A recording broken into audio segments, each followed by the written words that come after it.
My dad always said that fish bite the least when the wind's from the east, and they bite best when the wind's from the west. But then he also reminded me that that fish is not going to swim all the way to your bedroom and fin you in the butt to get out on the water and go fishing. So there's that.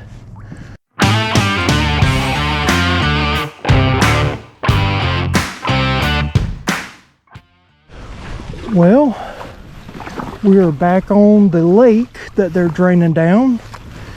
We had a massive rainstorm, and that rainstorm has brought the lake levels yet again up. So it's probably up about another 6 foot from last time I was here, which is good. And that might mean that the crappie might be in a different area, so we need to be aware of that. Wind is coming out of the east, not the best in the world.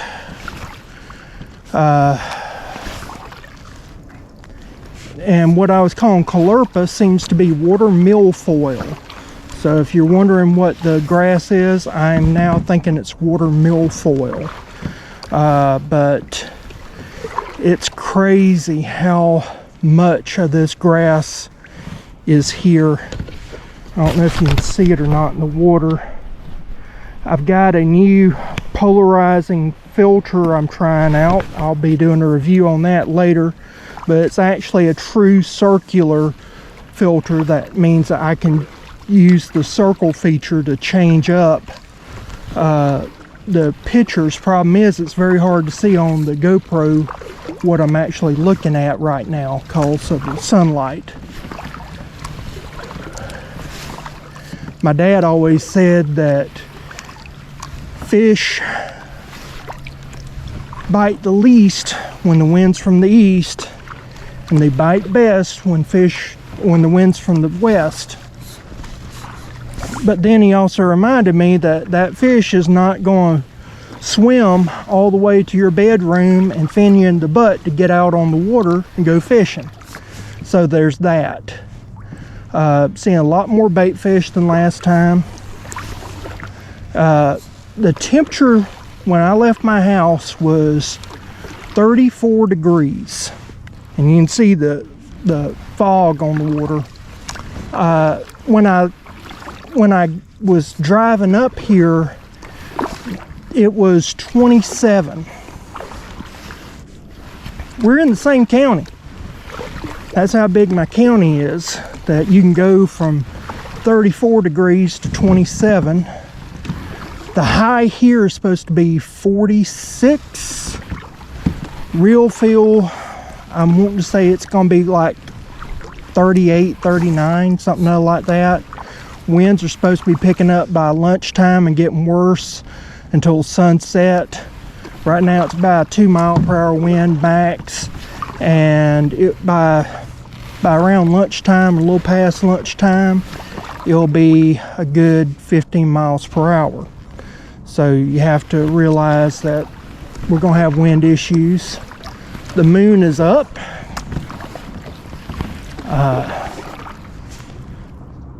I've got my frog togs on, so definitely have foul weather gear when you're out in a kayak, especially a paddle kayak. You're going to have water dripping on you and everything else, so I would say definitely do that. I met a gentleman from Idaho, and he's got a neat little inflatable craft that has a frame that sits on top of it. It has 2 inflatable pontoons, and he has a nice little seat, and he uses oars to steer it, and it's powered by a trolling motor. Very nice setup. Couldn't use it a lot here, but you know, other places in America, that'd be a nice little setup, especially if you had a little pond or something other, not much strong moving current, not a lot of snags. That would be perfect. And like you was talking about, it's a great little travel boat.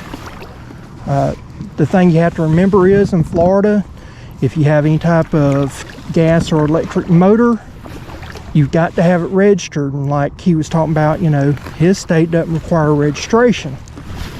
So if you come to Florida, you know, if your state doesn't require it, and game warden saying our state does, yeah, that can be kind of bothersome. So be aware of that. Just something to think about.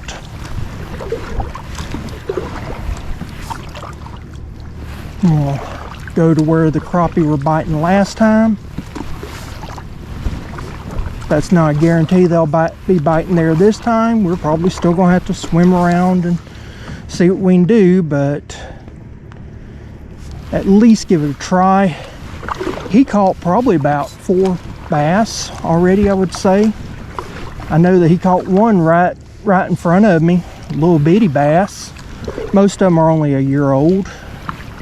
You're not going to have much as far as big fish in this lake because it's a public lake and the state does not do an excellent job of keeping it up.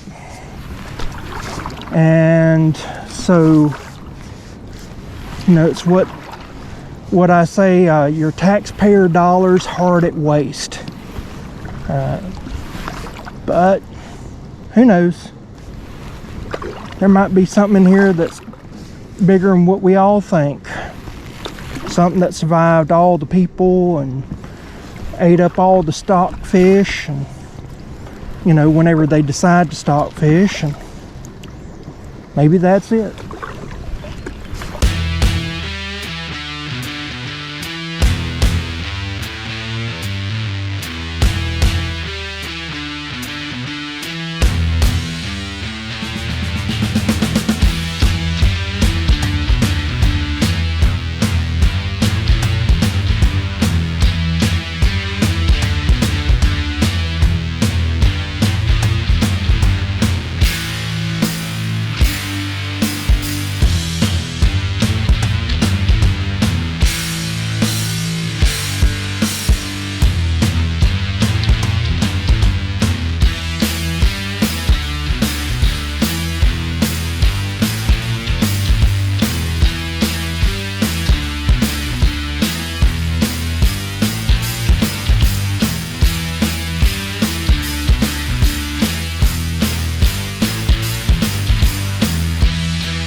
Well, I had to come in shore. One of my camera mounts, I thought I had it fixed and it busted on me, so I had to do that. But I have got a ton of minnows out in front of me.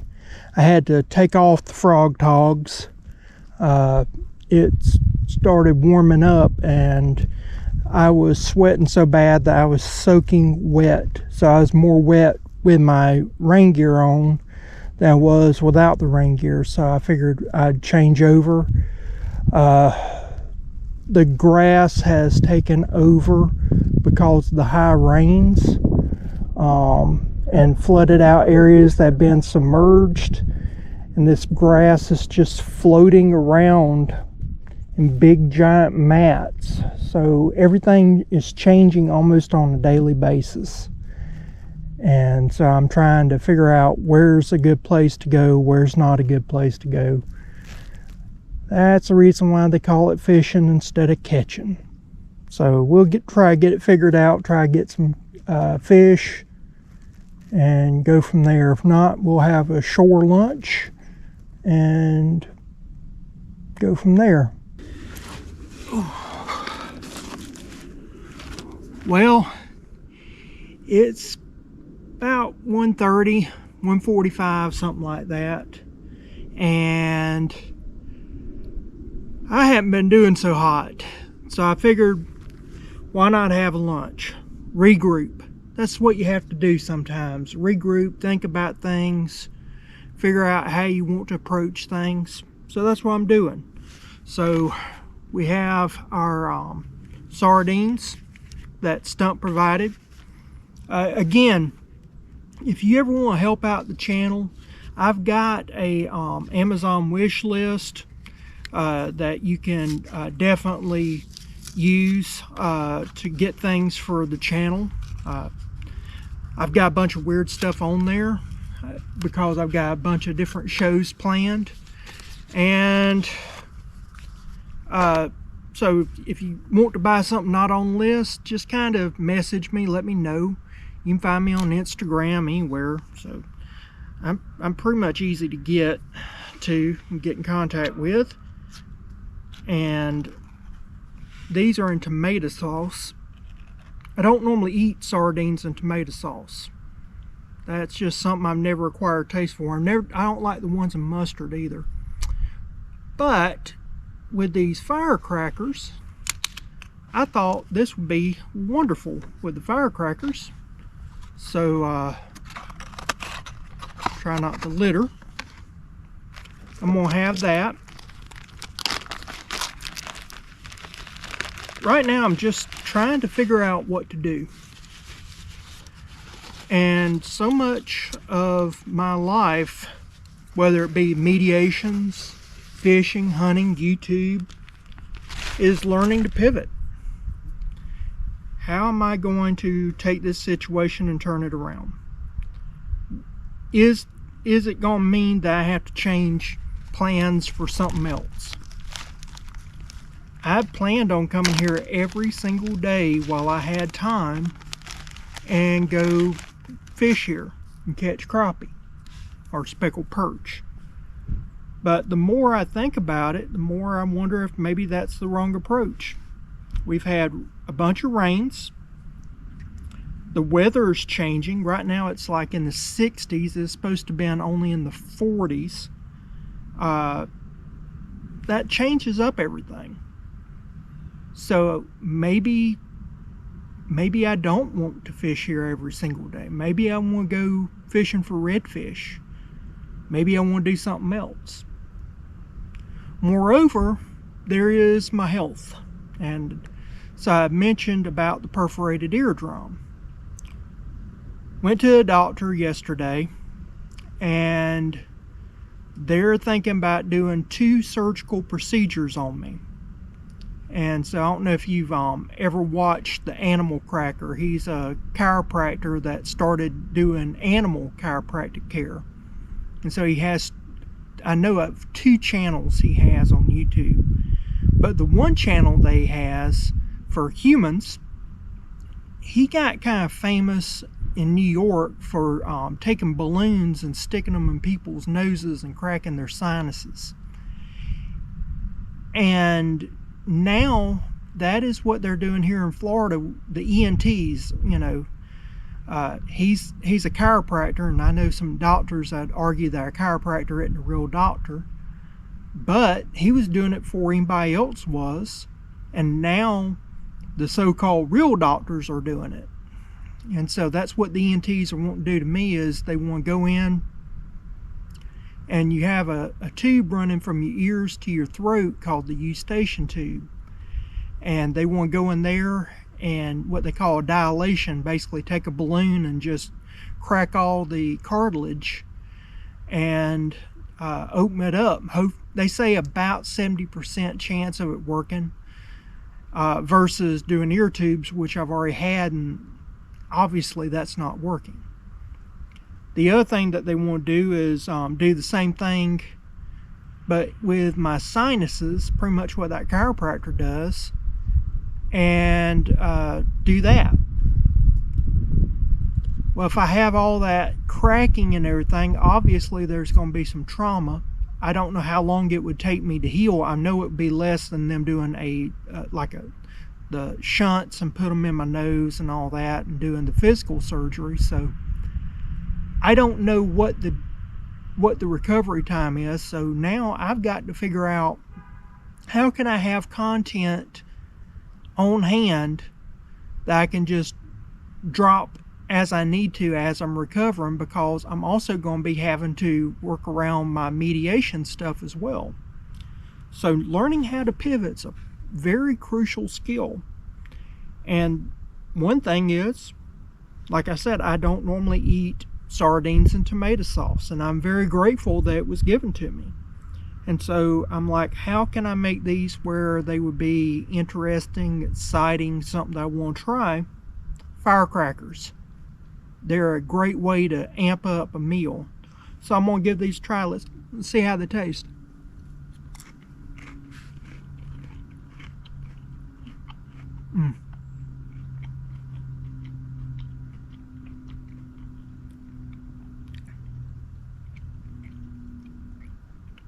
They bring a little bit more savoriness, which is good. And the heat, I like the heat. That's kind of what I wanted. The sardines tomato sauce, I don't know what type of tomato sauce they use, but it's always so sweet. It's not like I think they would do better if they put them in tomato paste, and then it would have some umptiousness to it, but it just doesn't have the depth, and it's just sweet. And it's almost like it's in some type of fruit preserve or something a lot of times. But with these firecrackers, they already got some savoriness to them. Really good. Now, like I said, when I was doing my making the firecrackers, I actually put some tahini on mine just to see how it would taste, because I always wondered that would be very good with this. I could see where tahini would be really good. So if you needed something like a little bit of acid, put some tahini in there.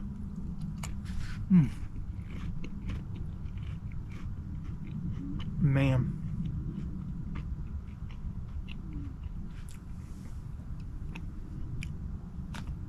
Now this right here, most people,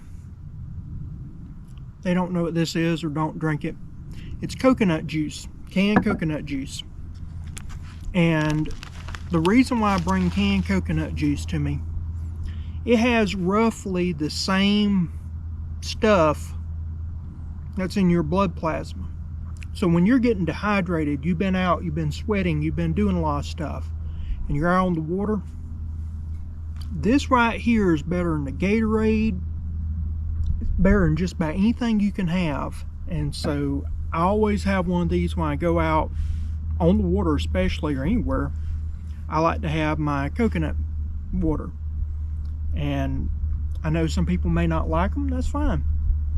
I started drinking them for health reasons, just for hydration and things of that nature, and I like them. You develop a taste for it and you learn to love them really quick. So I'm sure it's not like fresh, so I imagine there's people that they're from countries where they've had fresh, or they visited countries where fresh is. I can't have fresh every day, but I can get canned just about any time I want it. Well, while I try to think about what to do next, I'm going to finish eating this meal. I'm going to regroup and collect my thoughts. But I just kind of want to share this for you because a lot of people don't talk about it, that, you know, sometimes you just need to collect your thoughts. You need to pivot. You need to think. You need to take time out. I learn more sometimes from a day not on where I'm on the water, but I'm not catching any fish, than the days where I'm just reeling them in all the time. So I'm going to try to take this as a learning moment. I'm going to try to figure some things out, and I'll see you in just a second. So good. So good. Okay, so I'm looking at the weather. We've got 10 to 15 mile per hour winds coming from the northwest, and it's a rising tide. Tide will be high tonight at 9:30. So as the day goes on, as it gets darker and darker and darker, we should be seeing the bite get better. So that's a good thing. I'm going to set out some catfish lines, and I think that's the thing to do right now. As fish start moving in, I think that's what's going to happen, as catfish start moving in. So I'm just going to go down this little channel here and set out some lines, and anywhere there's structure, I'm going to set out lines. In Florida, you cannot use jugs, you can only use bush hooks. I also got my new wind suppression today. So there's a little wind suppression system on my GoPro, so let me know if that's working out or not. First time ever using one. But hopefully it'll make the audio sound a little bit better. Cause the wind right now, you wouldn't be able to hear anything. It would sound like I have my outboard going. Right now I'm just using trolling motor, but the wind is blowing us good enough. I don't need trolling motor right now. Try and get back in might be a different matter if we have any problems. Hopefully we won't have any problems. I'm gonna go up to this spot here normally produces and see what happens. I normally catch brim around this area, but you never know.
getting to be what they call magic hour. This is when everything kind of calms down, the sun's going down. Bait fish are starting to move in. It's the worst possible time to be filming for YouTube because cameras do not pick up on the beauty. And before long, the GoPro won't pick up on any of the actual action. But this is when fish love to strike, as the sun is going down and even to the night. So right now I'm hearing splashes all around me. That's mullet. Mullet will jump up out of the water and then they'll land with a massive thud. But with the mullet will come the predators. And that's what I'm waiting on. A lot of times in Florida, everything boils down to one critical window of 30 minutes to an hour. And if you can be there when that window is just right, it's something special. I tell you what, even if we don't catch anything this time, it's been a beautiful day. Sometimes you just have to be thankful. Be thankful you had the opportunity. Enjoy the opportunity best you can.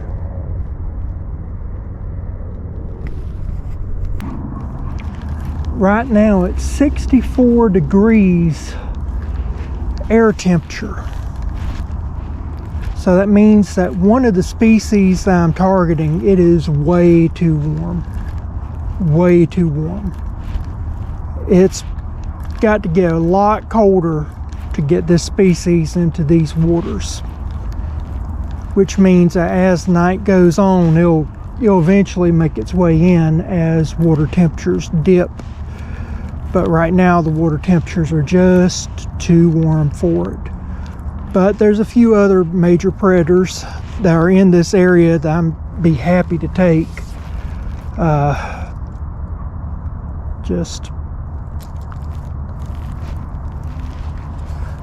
would love to get one of these big ones though.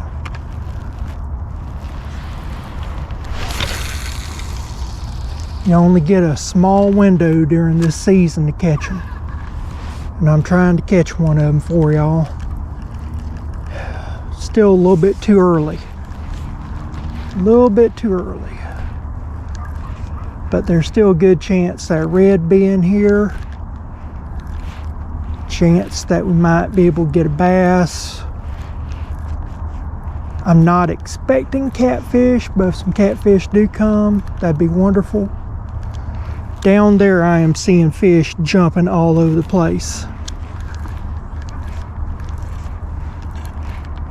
I bet that's them coming in.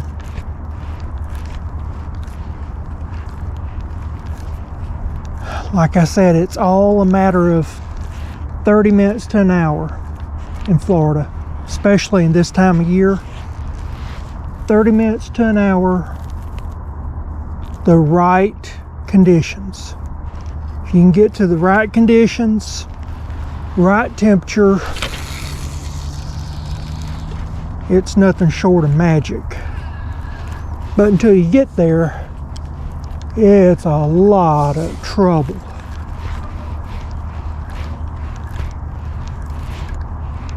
Seeing more bait fish and stuff hitting on top.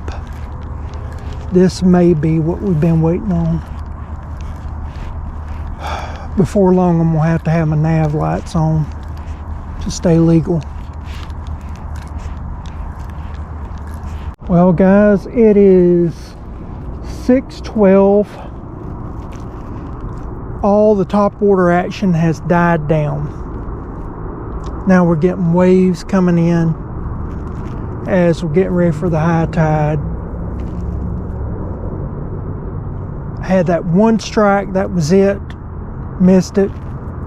So that was my opportunity. I did spook a big fish. I don't know what it was, but I did spook it. I've got lines out. I'll be honest, I am not expecting much out of them. I've never heard anybody catching any catfish where I set these lines at, but we're going to give it a try. So I'm going to crank up the boat. We're going to head out and see what happens. I'm trying to show this, but as I am going through, there's fish jumping up. One just jumped up out of the water. They're jumping up everywhere. Freaking neat. I don't know what they are. They're small, but they're jumping up everywhere around here.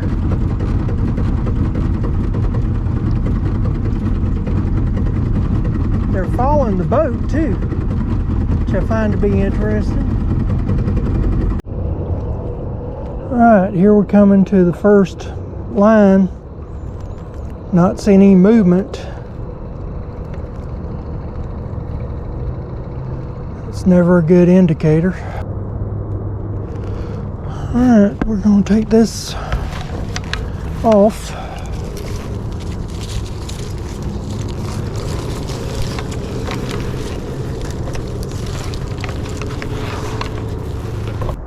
Alright, got one there, got I think two more down there. Let's see where we're at.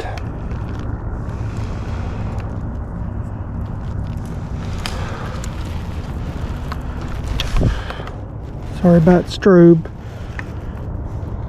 Chinese lights, what can you do?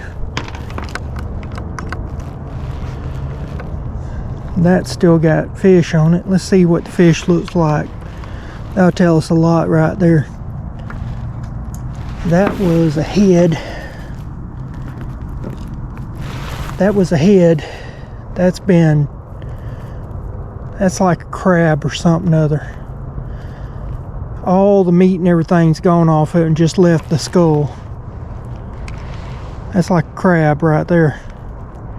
That's why I say you can get crabs in here. A lot of things can happen. Everybody assumes it's people. I mean, we got some crooks around here too, don't get me wrong, but all in all, most people around here are pretty decent.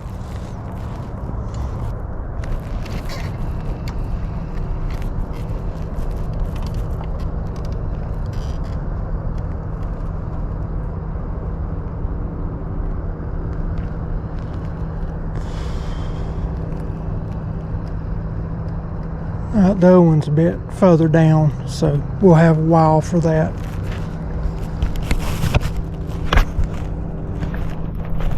Well, we're at the last line. Yeah, absolutely nothing on my fish lines. Worst day of fishing in a long time.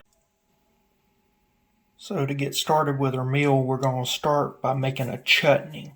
And to do that, we're going to need a Granny Smith apple. I really don't care for Granny Smith apples, but these work best for it. Just I'd say about medium-sized Granny Smith.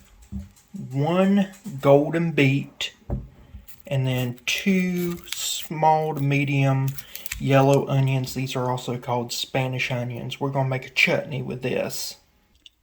If you've never seen a golden beet before, they got a beautiful yellow color.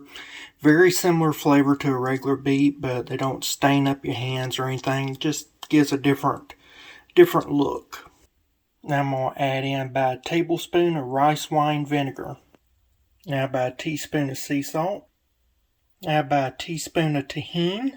This is a lime and pepper flake seasoning that's very popular in Spanish cooking or Hispanic cooking. 2 tablespoons of salted butter. Now roughly about a tablespoon of white sugar.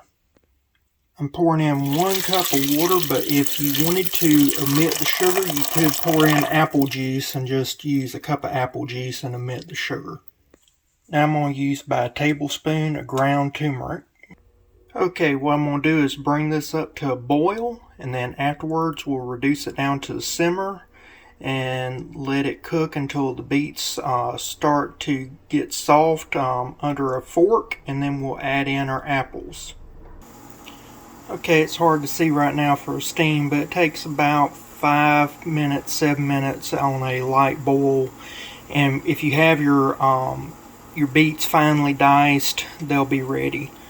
If you have them cut a little bit thicker, they'll take a little longer. Now we add in our apples, roughly diced about the same size. These are going to boil for about another 7 minutes, and then we'll add in the onions diced to roughly the same size. It's very hard to see because of the steam, but you can't really tell much difference between the apples and the beets right now.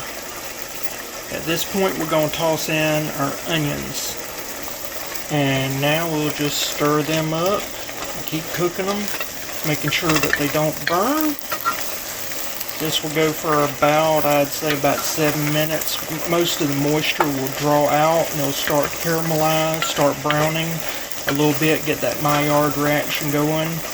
So we don't really want caramelized onions, but definitely want to be at the very beginnings of that. So we got some of the natural sweetness from the beets, from the apples, and from the onions, working with that little bit of sugar that we added in.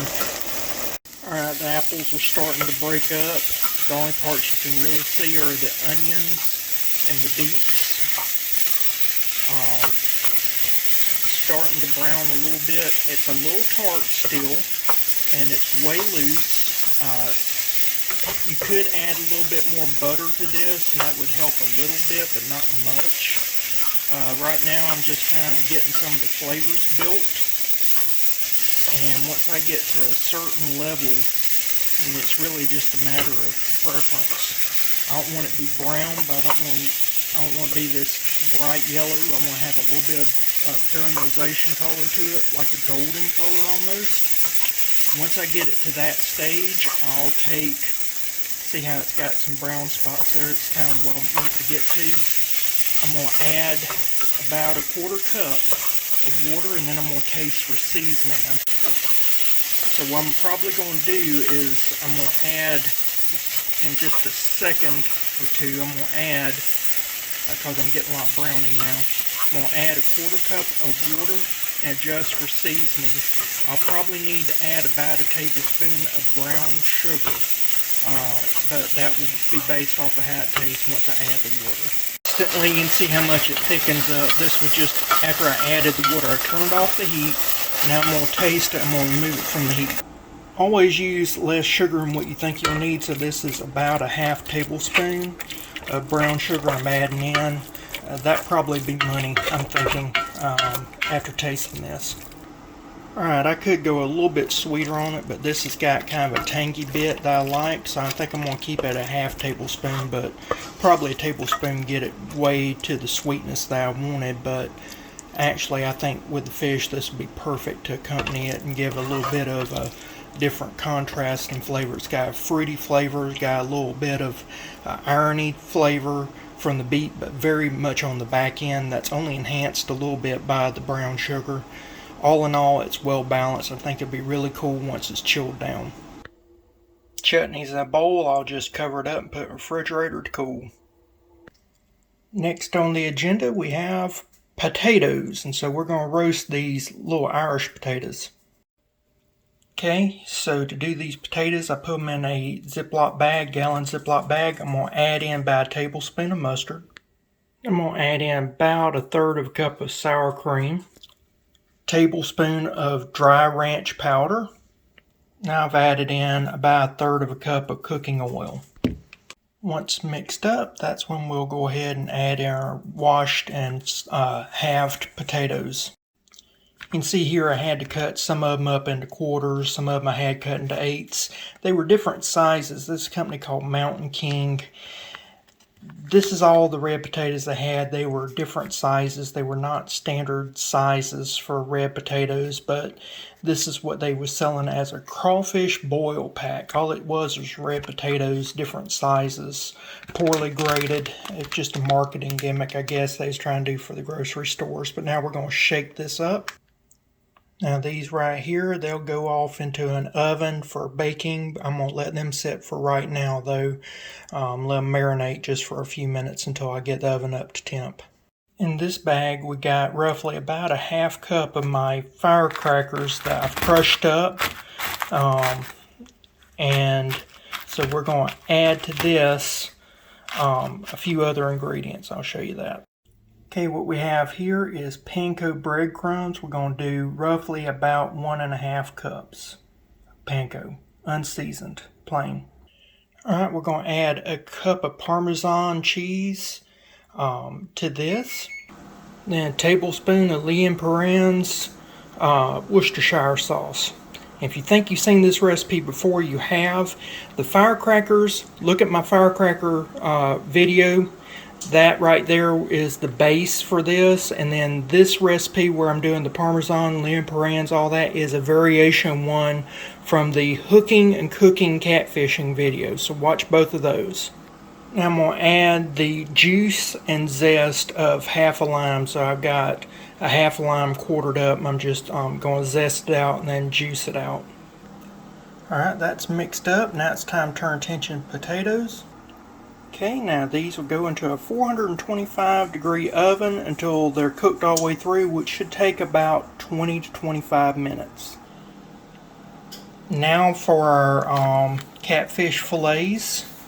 We'll get them prepped since I evidently suck at fishing. Be sure to always make sure you check your fish and trim off anything you don't want. For instance, the skinner that they use, it's an electric skinner. It didn't take off all the skin, so I'll remove that. Alright, these are all dry, cleaned off. I did cut them in half so they're easier to get a crust on top of them and portion them out a little bit better. So now we'll put the crust on top of them. Alright, here they are, and we'll go ahead and put these into the oven, 425 degrees for roughly about 15 to 20 minutes. Alright, the fish are ready. The potatoes, they're done, but they need to brown, so I'm going to put the broiler on, and I'm going to just let these get a little browned under the broiler. I'm going to let these fish kind of cool a little bit before I try to plate them. It's always good to kind of let them cool off a little bit. And then we'll get them plated up with potatoes and the chutney.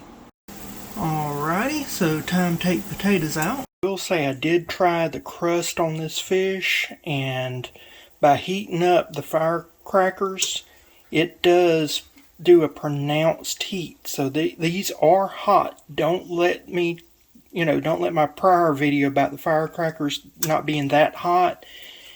The heat does increase the temperature, the actual heat level of the firecrackers. So this is hot. Alright, so here we got our spicy panko Parmesan crusted catfish, our mustard sour cream ranch potatoes, our roasted potatoes, and our chutney made with apples and onions and golden beets with a little bit of turmeric in there. So there we go. Now let's see how it tastes. Okay, time to do a taste test. Alright, I will say already that I was going to add a tablespoon of salt and a half stick of butter into the breading. I forgot to do that, so let's give it a try. I think it's going to be a little under-seasoned.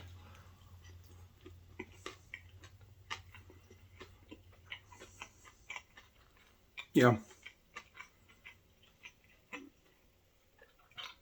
Needs salt, needs a little bit more oil.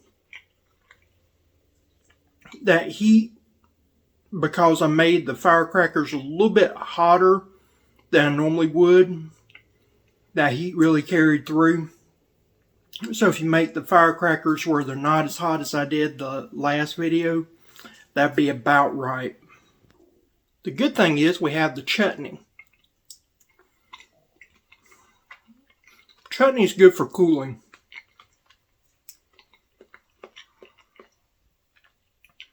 Got vinegar notes, spice notes, the onion. Beet really isn't profound. Apple isn't profound, but got sweetness. It just really adds more depth of flavor, and it really cools that down a lot.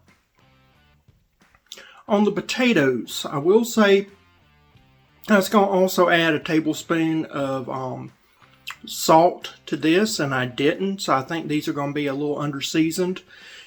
You could have added in Parmesan cheese as well. That would have helped. The problem is I was using a lot of oily stuff and a lot of salty stuff, and I didn't want over salt, and I think I undersalted. Yep, undersalted. Add a tablespoon of salt to it, or you could add about a cup of Parmesan cheese in there, and that would help with the saltiness as well. But I think just salt be plenty enough because you already got sour cream. Cannot taste the mustard until the very back end. That goes away. It just has those cheesy notes. I think that's where I'm missing the salt. The salt would actually bring out that cheesy note. Well, sometimes you fail. Evidently, cooking, made some errors there. Fishing, had some bad times on the water. It happens. You learn from your mistakes. Do better next time. That's what we're going to do. Going to get back on water. Try to do better. This recipe will tweak a little bit, get it dialed in. But for now, I just want to say thank you for watching. Please like, share, subscribe, all that stuff. It really does help out the channel. And I'll see you again next time. Bye.